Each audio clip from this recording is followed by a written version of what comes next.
Chers amis, je voudrais absolument vous raconter une histoire.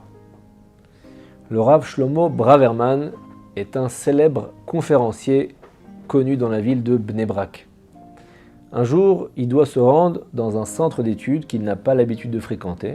Et là-bas, pendant que l'étude bat son plein, il remarque un homme particulièrement âgé qui est plongé dans son étude. Et voilà que le vieil homme l'appelle, il lui dit « Apporte-moi ce livre là-bas ». Le Rav Braverman lui apporte, bon, pourquoi pas.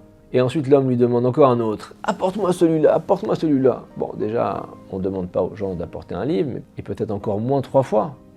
Et le Rav Braverman, il est surpris par la familiarité avec laquelle le vieil homme lui parle, mais il s'exécute à chaque fois avec gentillesse.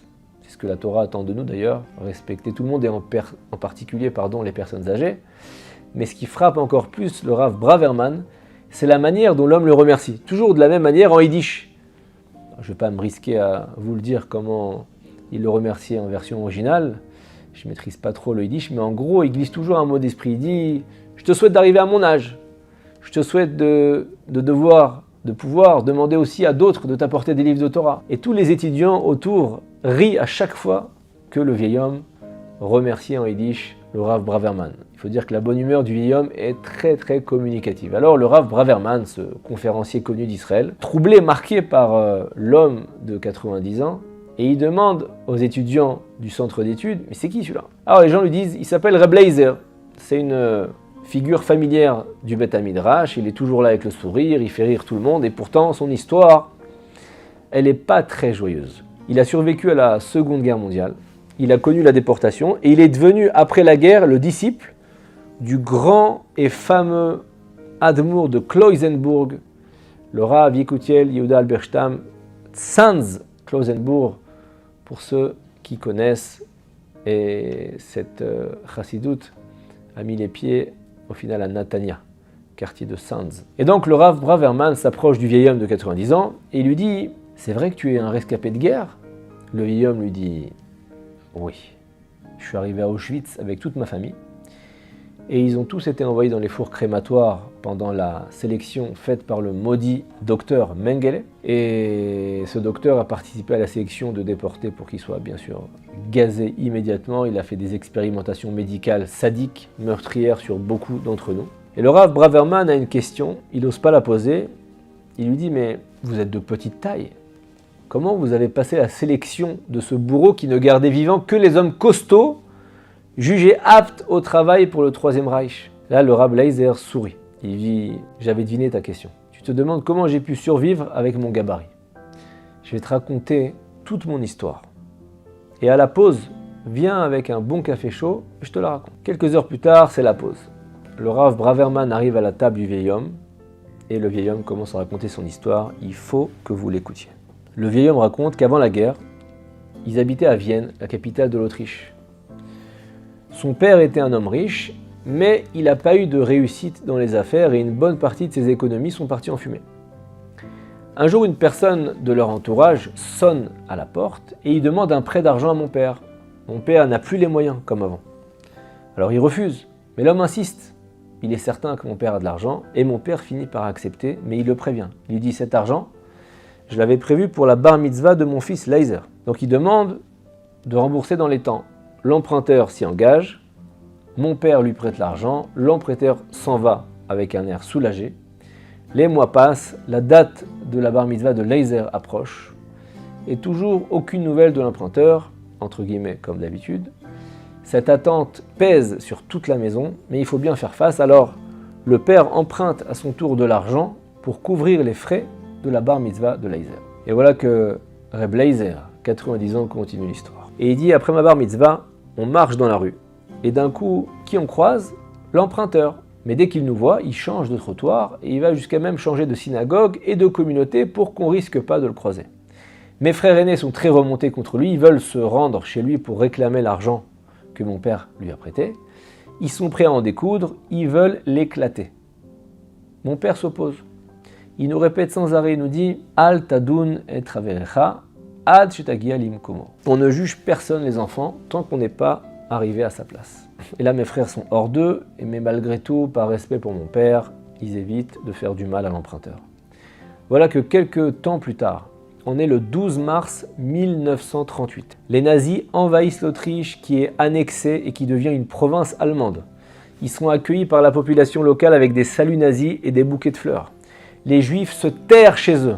Mon père décide de fuir l'Autriche, se réfugier en Hongrie chez nos grands-parents. Il contacte un passeur qui doit venir le soir même chez nous.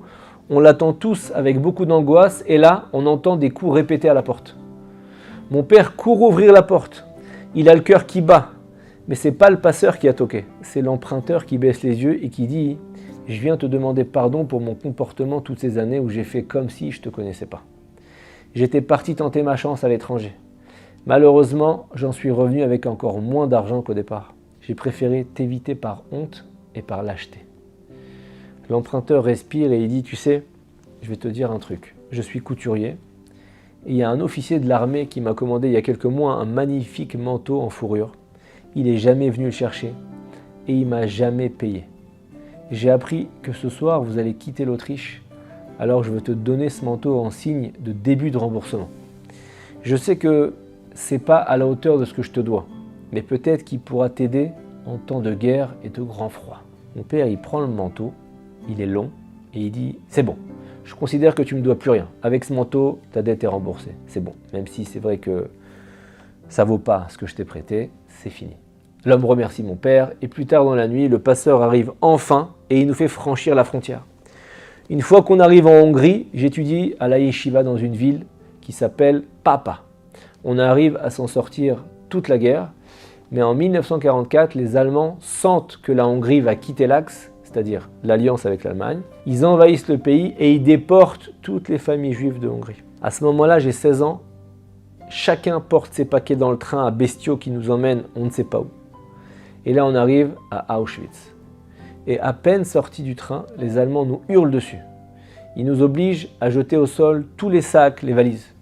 Mon père a dans ses mains le manteau du couturier.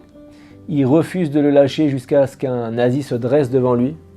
Il y a un pistolet pointé dans sa direction et il menace d'ouvrir le feu s'il ne s'en débarrasse pas tout de suite. Mon père arrive à garder son sang-froid et il me demande d'enfiler le manteau qui est 10 fois trop long et lourd pour moi, surtout en pleine chaleur de l'été 44. C'était grotesque, mais j'obéis à mon père sans discuter. Et là, on entend une voix qui hurle et qui arrive vers nous en allemand. À droite, à gauche, à droite, à gauche.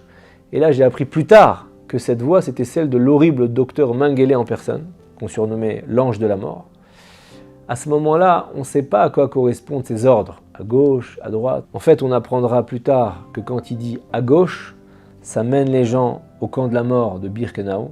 Et lorsqu'il dit à droite, ça mène les gens vers le camp de travail d'Auschwitz avec ses conditions inhumaines de travail, mais où on reste en vie au moins encore un peu. Et là, lentement, on avance vers le bourreau, Mengele, qui envoie l'un après l'autre tous les membres de ma famille, qui sont petits, vers les chambres à gaz. Et là, mon tour arrive et Mengele commence à dire « à gauche ». Et là, il s'arrête. Il regarde mon manteau en fourrure et il se ravise, il dit « non, à droite ». Mais moi, j'y comprends rien. Je suis séparé de ma famille, je prends la direction des camps de travail. Je me retrouve affecté dans les cuisines, mais crois-moi, une cuisine qui dépasse tes pires cauchemars. Mais malgré tout, j'ai survécu. Et je suis le seul survivant de toute ma famille. Et après la guerre, je suis monté en Israël. J'y ai construit, grâce à Dieu, une grande famille entièrement dévouée à la Torah, à la crainte du ciel. J'ai eu 12 enfants. J'ai jamais compris pourquoi Mengele m'a pas envoyé dans les chambres à gaz, mais il a certainement pensé qu'avec un manteau pareil, en fourrure, je devais faire partie de la bourgeoisie et que j'étais en bonne santé. Il a dû se dire que je pouvais être un bon travailleur pour le Troisième Reich. Ce qui est sûr, c'est que ma survie, je la dois au mérite de mon père, qui ne s'est pas emporté contre l'emprunteur.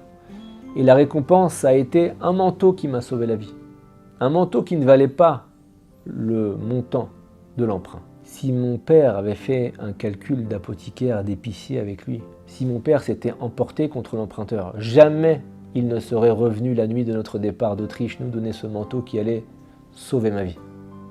Et ça, c'est la force de Reb Leizer, qui a 90 ans, après avoir traversé toutes ces épreuves, il a su garder son sourire, son humour qui font la joie de ceux qui croisent son chemin et sont sérieux dans le chemin de la Torah. Quand cette histoire m'a été rapportée, je me suis demandé ce que j'aurais fait à la place du père de Reb Leizer Si j'avais été confronté à cet emprunteur qui a fait preuve d'un grand manque de respect, qui a mis une famille entière en difficulté juste avant une bar mitzvah, qu'est-ce qu'on aurait fait? On va dire les choses clairement. On aurait probablement voulu aller voir cet emprunteur. Et après, chacun selon sa personnalité. Et on aurait eu raison de le faire. Mais la Torah nous apprend quelque chose de beaucoup plus fort. Dans la vie, le but, c'est pas toujours d'avoir raison. C'est pas d'avoir réponse à tout. Ce qu'Hachem attend de nous, c'est d'agir comme il faut agir. Ensuite, c'est lui qui fait le travail. Et personne ne peut nous prendre ce qu'Hachem a décidé qu'on est. Le père de Reb Leizer, il a renoncé à son bon droit, et Hachem a transformé ce renoncement en un étrange manteau. Ce manteau a sauvé son fils des camps de la mort, la plus grande bracha, la plus grande vie qui existe. Est-ce qu'on sait combien de délivrances nous attendent derrière une réaction qui correspond aux prescriptions de la Torah de notre part? Allez savoir, peut-être que le Beth Amikdash il va être reconstruit le jour où on préférera enfin la voie de la Torah à notre ego dans une seule décision. Le chemin, il n'est pas facile, c'est vrai. Mais c'est le seul chemin qui vaille la peine d'être vécu. Le chemin de la Torah, des mitzvot, de ce qu'Hachem veut de nous. Et ça, c'est la bracha, et ça amènera toutes les délivrances dans vos vies. Amen. Shabbat Shalom.